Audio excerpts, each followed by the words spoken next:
Hello दोस्तों, परमित classes पर एक बार फिर से आपका स्वागत। और आज मैं आपको समझाने वाला हूं कुल लागत और सीमांत लागत में क्या संबंध है, टीसी और एमसी में संबंध। इससे पहले मैंने आपको बताया था औसत लागत और सीमांत लागत में संबंध। तो आइए देखते हैं सीमांत लागत और कुल लागत में क्या संबंध है। नंबर 1, अर्थ के आधार पर इन दोनों में क्या संबंध है। तो आइए देखते हैं। उत्पादन की मात्रा,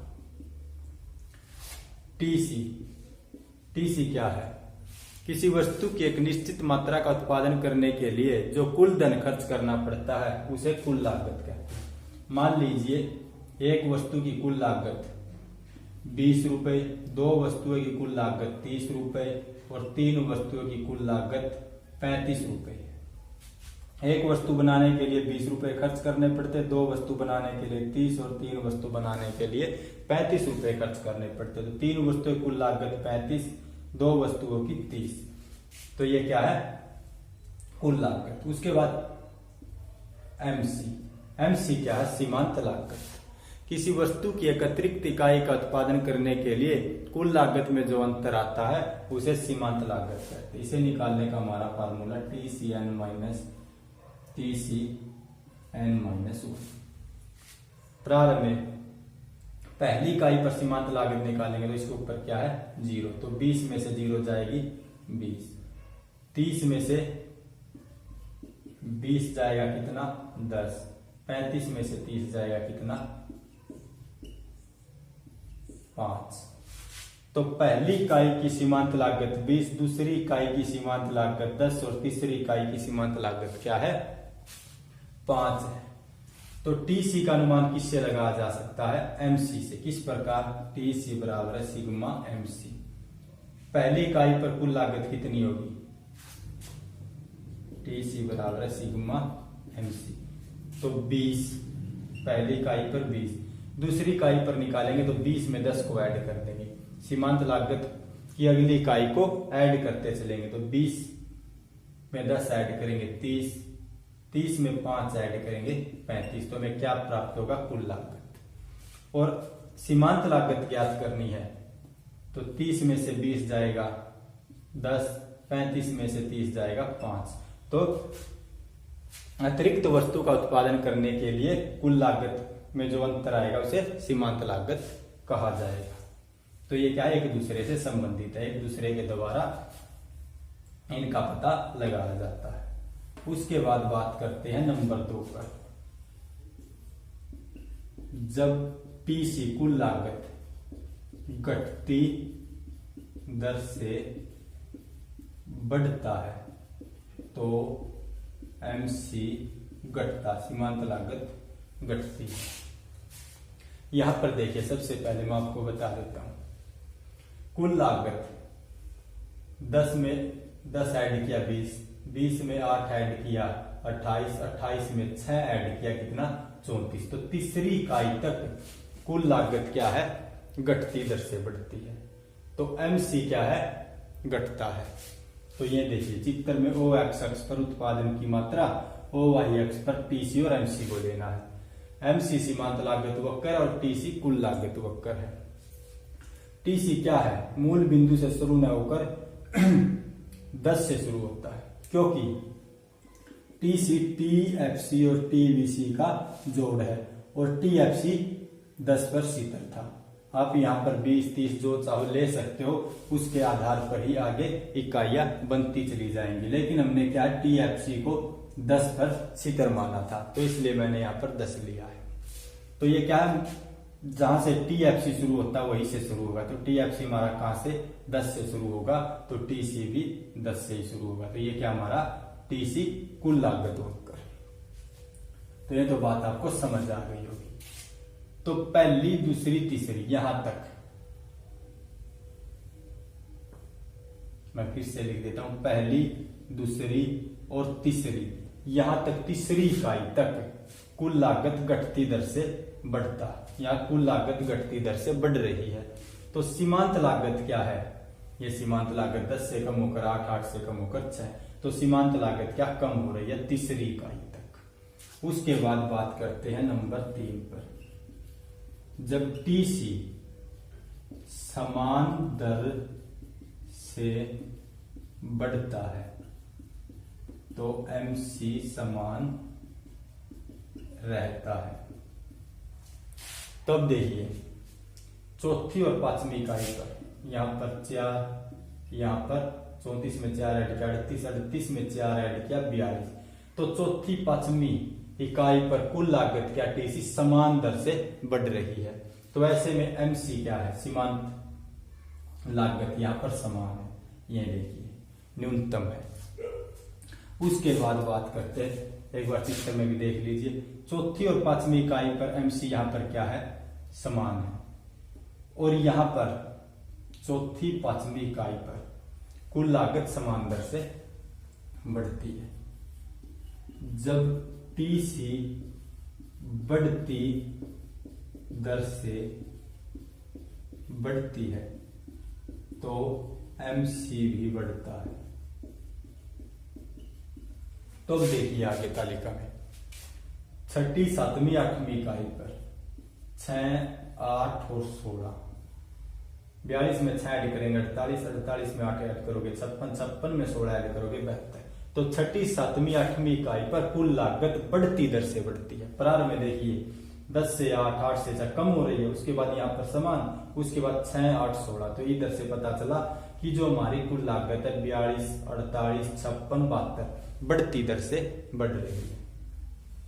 तो सीमांत लागत भी क्या बढ़ रही है, 6, 8, 16। तो ये देखिए, तो ऐसे में क्या है, छठी, सातवीं, आठवीं, छठी, सातवीं और आठवीं इकाई पर कुल लागत बढ़ती दर से बढ़ती है, और छठी, सातवीं, आठवीं इकाई पर सीमांत लागत भी बढ़ती है।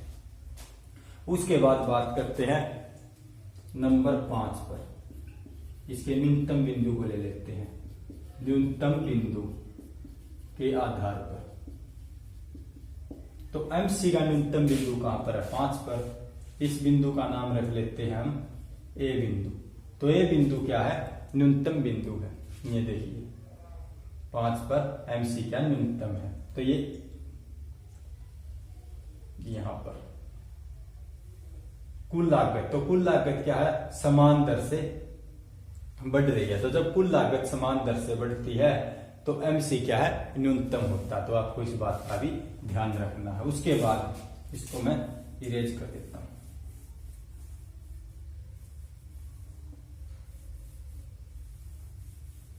नंबर 6 पर लेते हैं, छठा पॉइंट, घटते बढ़ते प्रतिफल के कारण।